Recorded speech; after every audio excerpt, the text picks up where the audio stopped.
So after all those CAD gymnastics, it was time for a little cam and start cutting the patterns. And I don't know if how many of you watched my previous video on the FE intake manifold that was very similar to this one, but I had a mishap there where my Z-axis on my CNC router, the linear bearings seized up, and it caused me some problems on one of the parts of the patterns that was repairable, and I got away with it. This time I had a different problem when I went to machine the first piece. My X-axis apparently developed a tight spot in the rack and pinion system, and it started skipping steps. And I didn't notice it right away, but if you look here, this was the worst one, where you can see it actually has jumped at least a half an inch in the X direction. And it also blew through the runner right there. But apparently, even before I noticed that, as I started looking a little more closely at it, I could tell like how skinny this holding tab was. And sure enough, I decided to machine the other side anyway, because I could feel these tight spots. So I actually thought it was a burr on the pinion gear. And I took that off and I dressed the edges of it and machined this side, which seemed to machine flawlessly after that. But you can see where it blew through here, and the walls are different widths. It had actually lost steps several times. The first one was more minor there, that you could see the shift in the wall thickness on that. The second one was major, and that's what caused the blow through on the runner there. So this one wasn't going to be repairable like the last time I had the Z-axis problem.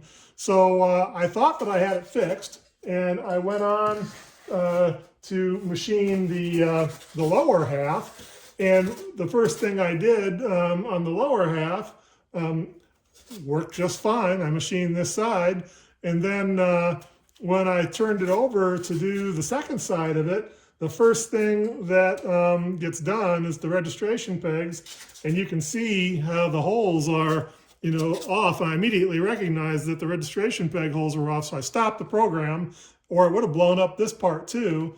And to kind of cut to the chase, since this is a story about making lost foam patterns and castings instead of fixing CNC machines, even though I have to do that, I looked, and I took a half day trying to figure out what was making the tight spot in the rack and pinion. And as near as I can tell, there was, I finally had to put a dial on the skirt of the pinion gear, and it had run out of almost 1/1000th of an inch, not quite, on a side. And I thought, wow, somehow the shaft got slightly bent, which I think is really unlikely. But then I measured the rack, and the rack was set at an inconsistent distance from the pinion. And I don't know how that happens, because it was tighter in the one area, and what was happening was when the stepper would come to a near stop in one of the tight areas, they don't have the breakout torque that they do at full speed, and it would lose a step trying to spool back up. And but I can't think of any scenario that wouldn't make the rack looser. I mean, the thing ran flawlessly for like 2 years on that. So anyway, I made myself a gauge, set everything back up very nicely, and I think I've got that part whipped because I was able to cut the rest of them. I put this back on there, successfully cut the inside. So you can see I've rubbed on this one a little bit with sandpaper. Then I went ahead and I recut the one that I blew up, and it cut flawlessly. And it's very nicely machined on that. So you can see I barely had enough stick out right there in my tool. That was the collet on the deepest part of the plunge where you can see those. So when I cinched it up in the collet, it actually I probably lost about 1/32 of an inch of the height that I had it set at.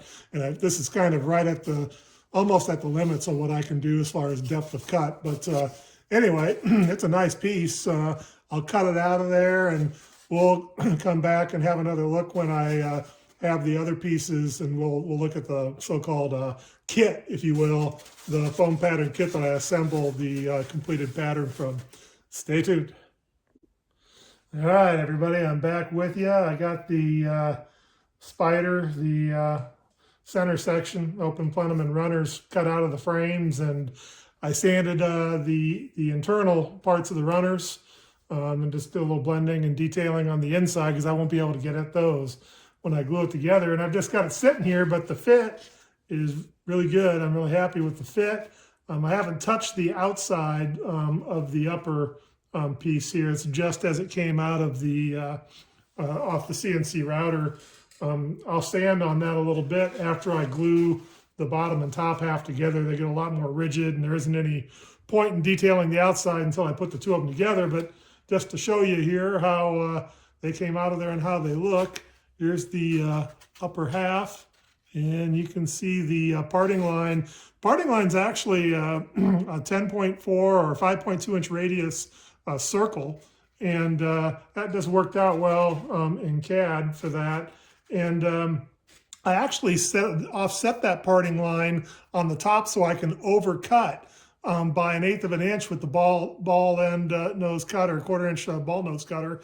And then when I cut the backside, I cut the backside to the actual parting line, and that gets rid of the fillet on the edge, and the whole thing's just hanging in the frame by the holding tabs, which of course I just cut away on that. But you can see that's what the upper half looks like. And when I glue it together, I'll just tape in. I did have a piece in here, but they're so fragile with the machining tabs in there, I always end up breaking them. So I'll just put a little hunk of foam in here that I'll tape in place to give it a little bit of extra rigidity when I go to weight it and glue it together.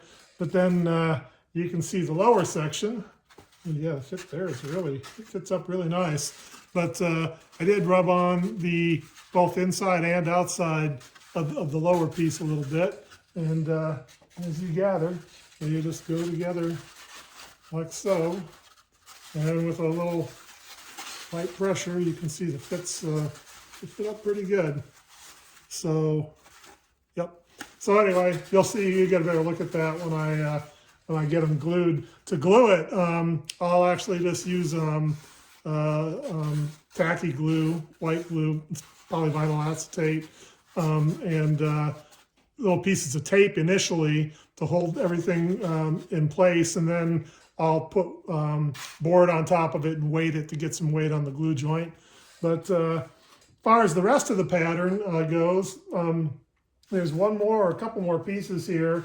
The valley pan and the flanges are pretty simple. They're one-sided machining.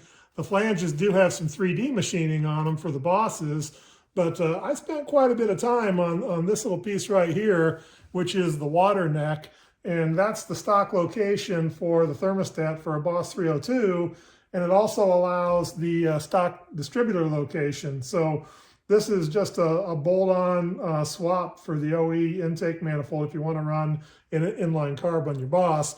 But this little thermostat neck here, I put quite a bit of effort into. You can see the machining frame that it was cut out of. It was two-sided machining to machine it. And also, I think if you can see the little slightly different colored piece, that segment, I actually machined this in two pieces because that allowed me to get at the interior features of the thermostat housing.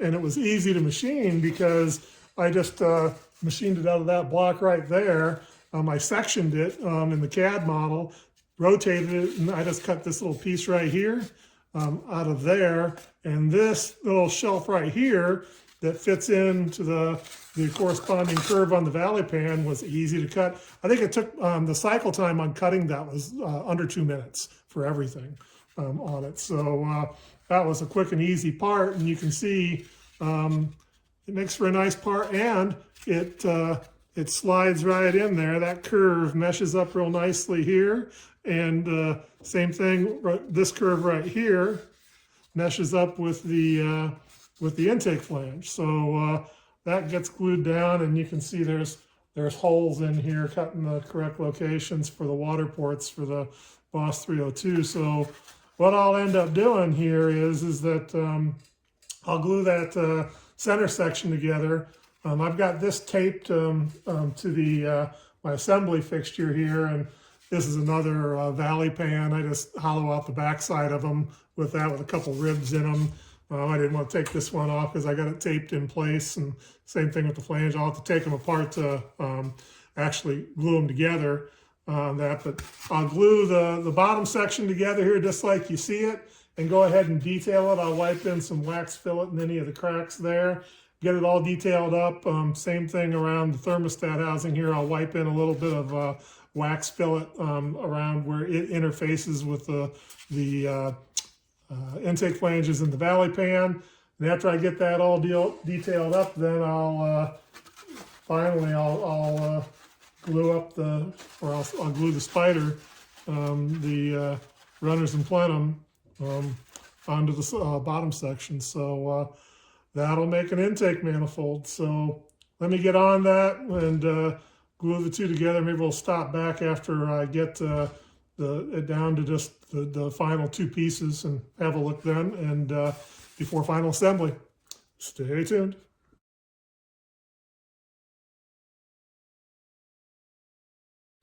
All right, everybody, I'm back with you, and I've glued the two halves of the plenum and runner assembly together here, and did some sanding on it to pretty it up a little bit. And I also taped in this little reinforcing piece here so I could handle it better when I was sanding it and so on. And yeah, it looks really good, and it fits really good too, because I also glued the flanges to the valley pan and the water neck to the valley pan and flanges. And then I went ahead and did some detailing with wax fillet here. You can see the fillet that I used to do that, and ball fillet tools, and heat them up. And I just laid wax fillet into these crevices here. Anywhere there's a joint that there might be a crack, I make sure it gets sealed up good, because the refractory coating that I use, it'll penetrate that crack, and then you'll have a crack in the casting. So I fillet it, and it makes it look, like a professional casting on top of that. But then the ultimate test of all this is the fit here of the plenum on it. And this fits really, really good. When it gets weighted down, everything just around the perimeter, I don't know if you guys can really see that or not, but it's a really good fit. I can maybe lift it up here and give you a close look at it. But by the time that gets weighted in there, the runners line up real nice with the port windows. And I tuned up the flat edges with, I got some sandpaper mounted on a flat piece of Formica, and I just tuned them up just a little bit to make sure they were nice and flat and true, and they are. And the fit's good, so I'm going to go ahead and just apply some glue to the port window walls and set this in place, and then put my weights back on top of it and let it sit overnight again, and it'll be ready for the final detailing. So let's check back in when I get that completed. Stay tuned.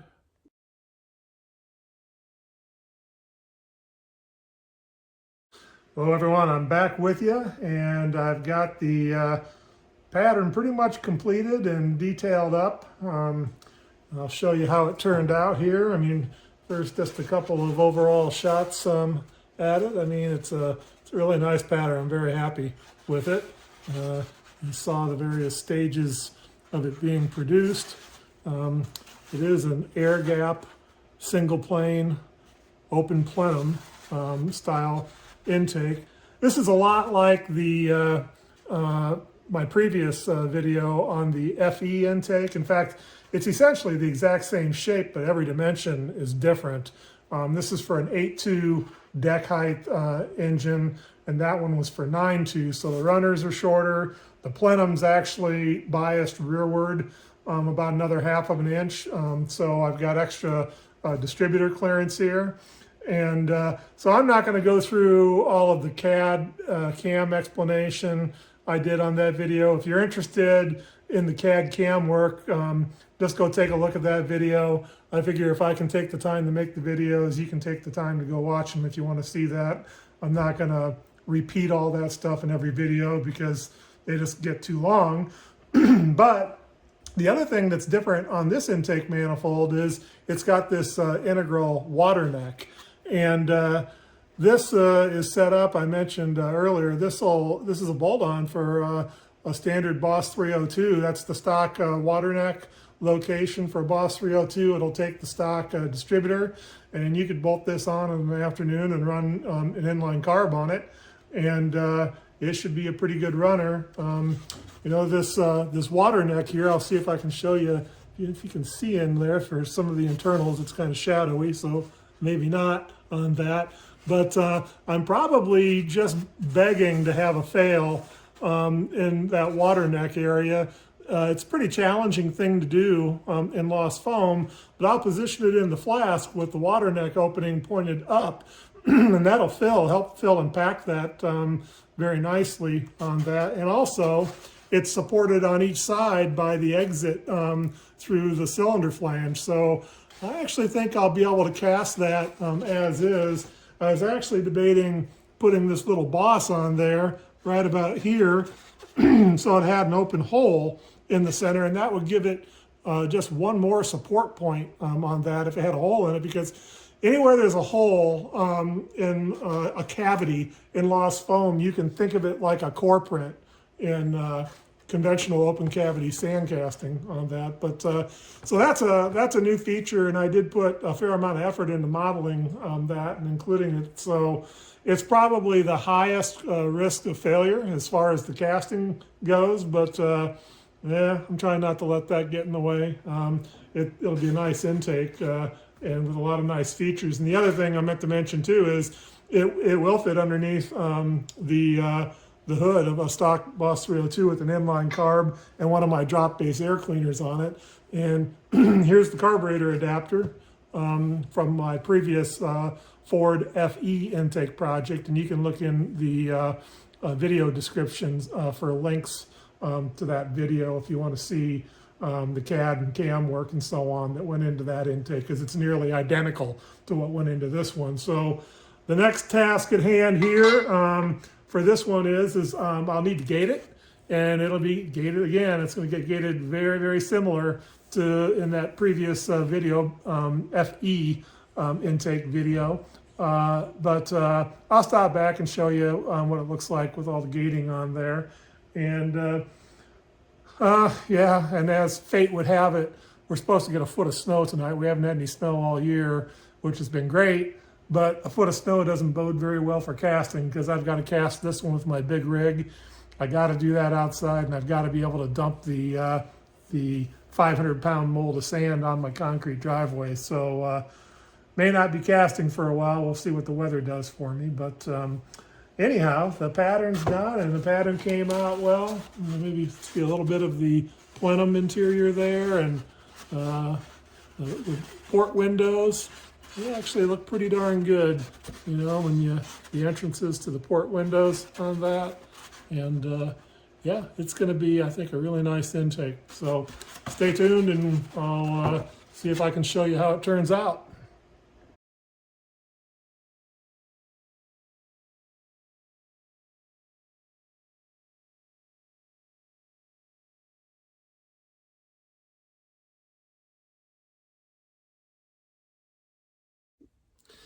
Hello, everyone, back with you.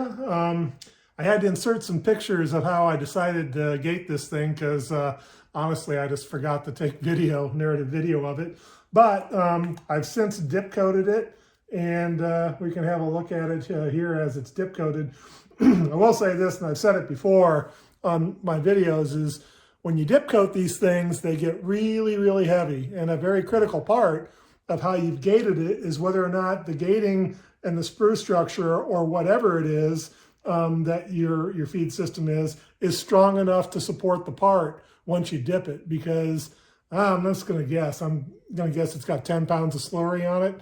And to further aggravate things, when I don't use my slurry for a long time, it gets very thick. And even though I mix it, I need to actually, a few days ahead of time, mix it thoroughly, let it sit for a day, then mix it thoroughly again, and let it sit for a day, and then mix it right before I use it. If I've used it recently, I don't have to go through all that. But if I haven't used it, it separates. And when it separates, it just doesn't fully mix until you let it set, and it's a lot thicker. And you can see it was a pretty thick coating compared to what I usually put on here. But a part like this, you know, with all this interior here, this would be a really difficult part to brush coat. But what I recommend to people, you know, if you're not an avid lost foam caster and you aren't going to cast a lot, particularly on a big part like this, if it doesn't have interior features like the runners and so on, it's much easier to brush coat a big part like this than it is to dip it. And the buoyancy forces when you try to dip this big of a part, I mean, they're large. And I usually don't put all the gating on when I dip it, and I put wooden pieces like this on because they're stronger. But even so, these little pieces here, these extensions, they're marginally, barely strong enough to hold the part without breaking. And I got away with it on this one because it's pretty extensive gating. But anyway, it's just cautions to anybody that wants to make big lost foam parts, and if you ever dip coat them. But if you brush coat them and you can get at all the surfaces, you can brush coat them in stages. There's nothing saying that you have to brush coat the entire thing at once. So you can do an area, let it dry, and it becomes, you know, much lighter. And not only much lighter, it becomes much stiffer once it gets coated too. It's a much stronger pattern. But a couple of the other things that I added and a couple comments is that I doubt very seriously whether I would have to put this top feed system on to cast this part. The only reason I do it is just I've had success with it, and I can even see the ones that I have, the molten metal actually meets usually about in the center of the runner, and the reason I can tell that is I can usually see a very fine trace of a carbon plume, which is where the two fronts met when they were evaporating the foam. So I know that both feed systems feed the part on that. But besides the pieces to handle the part, some of the other things that I do, I think I've shown you that I actually cut down the runner so there's only 3/16 or 1/4 of an inch worth of contact width all the way down the part. I also put these little, what I call drying feet on, and that keeps it, I get it onto a board and let it sit and dry level like this. And I actually had a fan, a small little muffin fan that I put on this, which helps the drying quite a bit. But yeah, there's something to getting this to dry. And in the interior parts, I put that muffin fan on top of here and laid those two pieces of foam over the rest of the plenum, and it just blew air through there, and in about an hour it'll dry this part out on the interior. Otherwise, it's hard to get the interior features to dry. And maybe one other thing about this part, I chose not to coat the inside of the water neck passage, at least not yet. I did that because when I dipped it, I knew I was going to have to set it level like this to dry, and I never would have gotten the slurry to drain out of this small internal passage. So I made these little plugs here like this, and plugged the pieces, or plugged the ports on each side, and plugged this when I dipped it, so I didn't get that full of slurry. Now, if I wanted to coat them now, I could plug these two ports, fill this up, and then just position it like this and let it drain out one side. I'm kind of undecided right now as to whether or not I'm going to actually coat the inside of it. There's pros and cons to doing each one.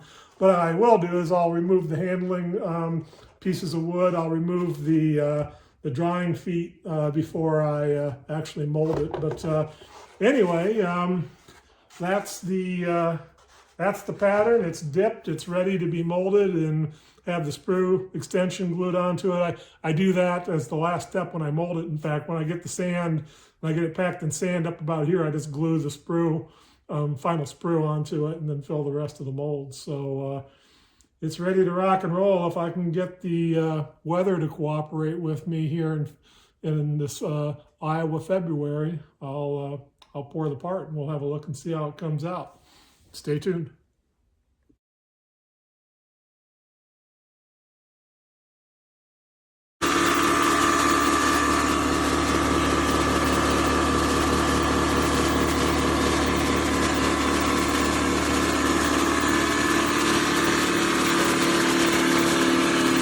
All right, stage is set, metal's at temperature, skimmed, ready for the pour. Bombs away, here we go.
All right, well, seemed to go okay. It took a lot of metal. I'll tell you, I didn't have any too much metal melted.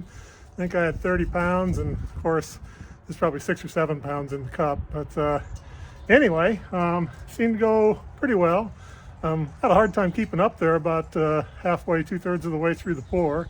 A little bit of a puff or flash of flame, but well, we'll see how it comes out. Stay tuned.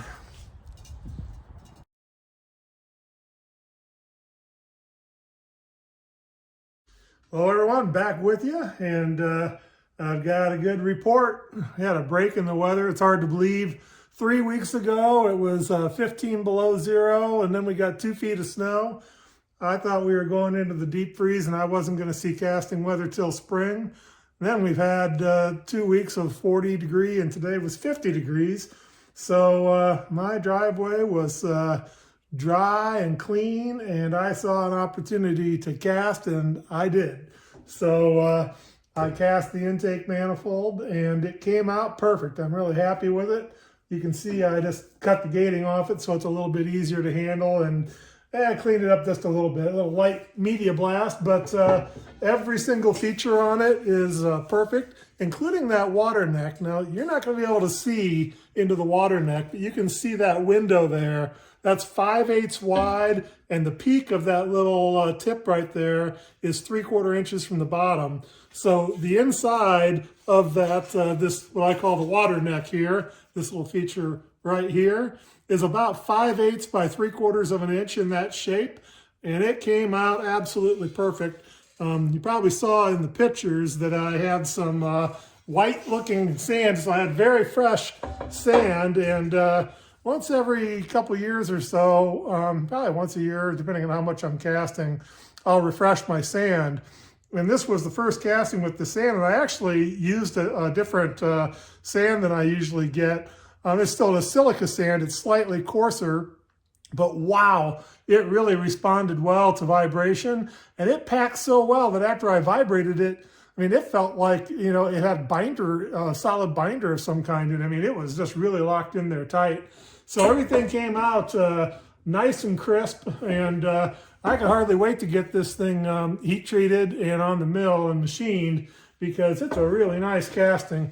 So you can see the bottom there. It looks, of course, just like the pattern, and you know, you can, maybe not see up into the plenum. I haven't got all the gating cut off yet, but I'll put it on the mill and I'll remove all that. And once I have it mounted there, besides taking the gating off, I'll just go ahead and machine it, because you know, once you get it set up, it's just moving metal. But it's got to spend a day in the heat treat oven, about 9 hours at 460 degrees Fahrenheit or so.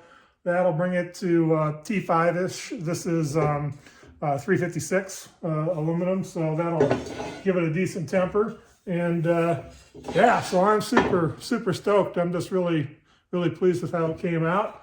And maybe we'll join back up with you after I get the gating off and get it machined, and we'll have a closer look at it. So stand by.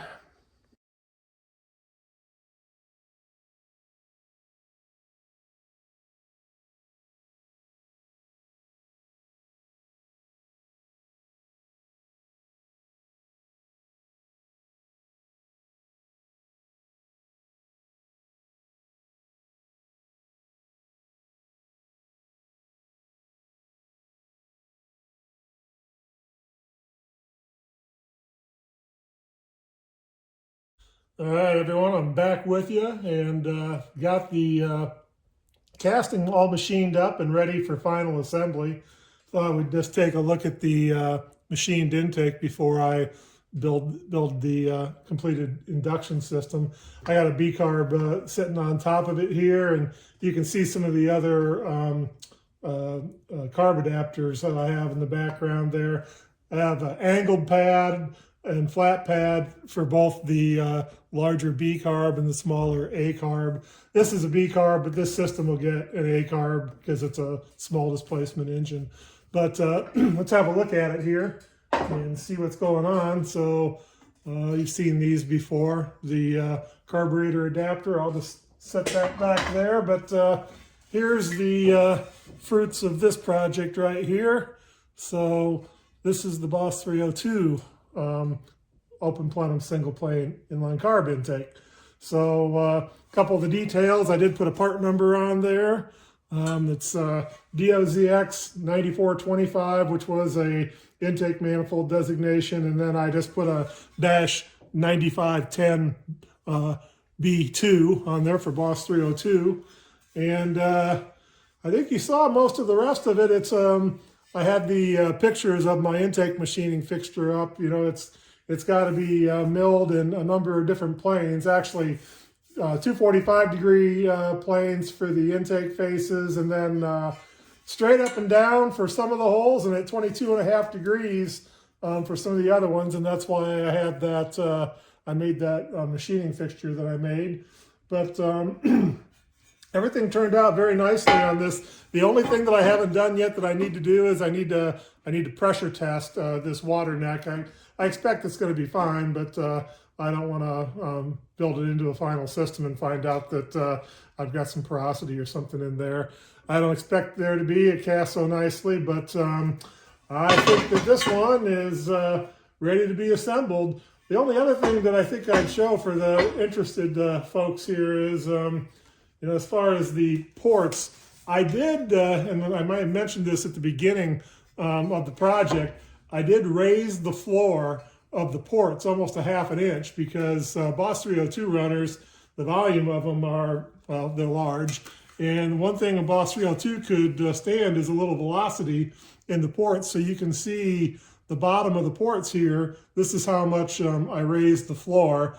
And a lot of people think that you need to have these perfectly gasket port matched runners to heads in order to have a good running engine. And I can tell you that 90% of the time you can not even touch the intake and they'll run just fine. Sometimes even better. Lots of examples of that where smaller cross-section intakes on Boss 302s actually perform better everywhere.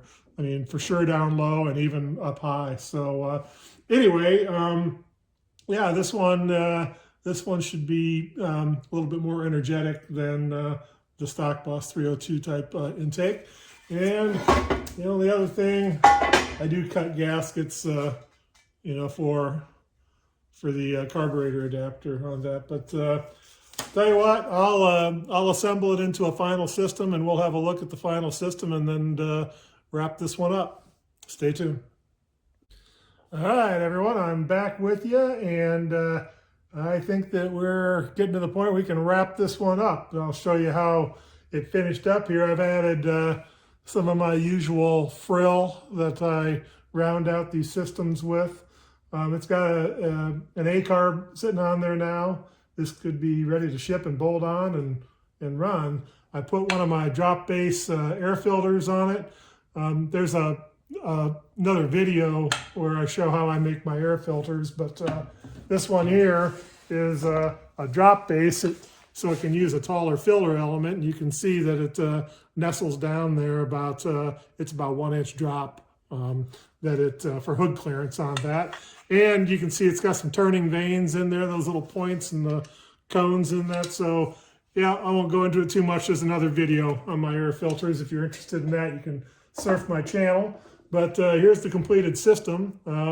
It's got return springs and some linkage that I buy and make on there. And another thing that I put on the systems is these fuel logs that you see. And I cast this little block, and I get a lot done in a very small area here. It's got an ear on it and ties off to one of the mounting bolts, and then it just is a nice compact fuel log with a -8 port fitting there. So double return spring, another return spring there, and outside of that, just looking at the inline carb itself. Back here, I did put a vacuum port here. This is just got a 3/8 MPT plug in it. So you got power brake booster. Depending on the cam that you're running, you can tap vacuum off the carb plenum, and then we turn around and look at the front of the intake here.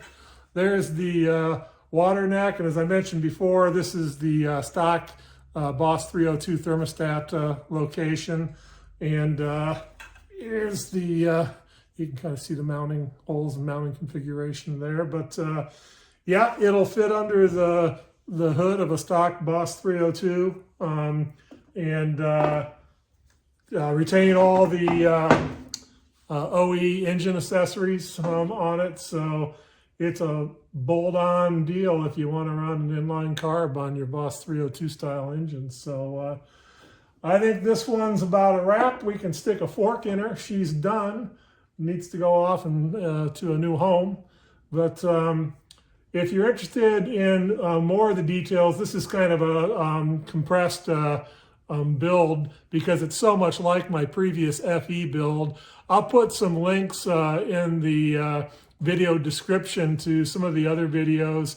Folks are always asking me, everybody always wants me to make every video an all-inclusive video that shows how to every step, and they'd be 2 hours long if I did that. So I'll put some links in the video description if you folks are interested in materials or the casting process or the pattern making process. There's plenty of videos on my channel for you to have a look at. And if you're very interested in casting, please consider joining thehomefoundry.org. That's a home casting website that I admin on, and there's a lot of avid casters there. So until next time, thanks for watching, and we'll be back, I'm sure. I've got a few more intake manifolds on my must-make list, so stay tuned and catch up, and we'll catch you on the next one.